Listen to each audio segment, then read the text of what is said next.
The story of a girl's quest for love and a child's eye view of the UK care system. You are going to be arrested. Yeah, for what?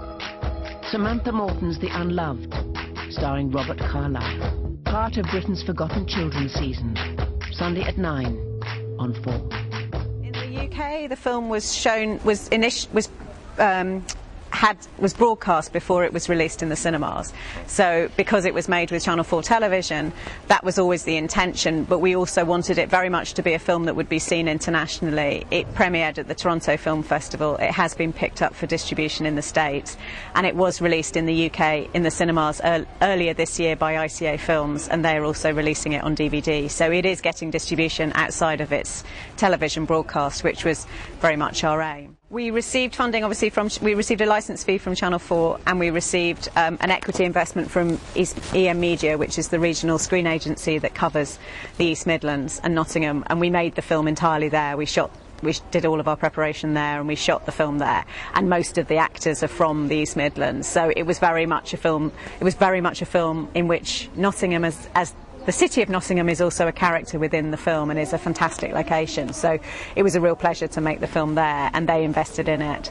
And we also received the UK tax credit because the film is not exclusively a film for television. It also has a theatric distribution. So we received the tax credit.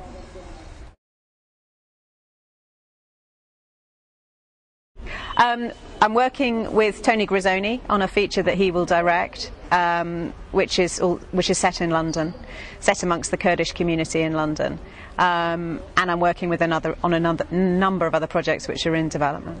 They range from a story which the director Julian Gerald is attached to, which is a road movie through France into Morocco, from a very interesting writer called Sasha Hales, about two young sisters who go on the run, having witnessed what they think is the death of their mother.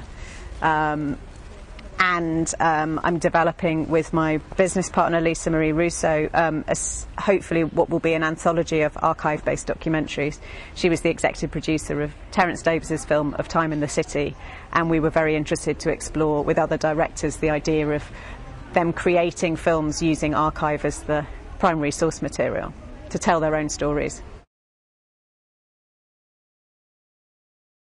In the UK, we still have cinemas and distributors who are acquiring and are releasing foreign language films, and in fact those films perform, not all of them, but actually they still can perform strongly at the box office.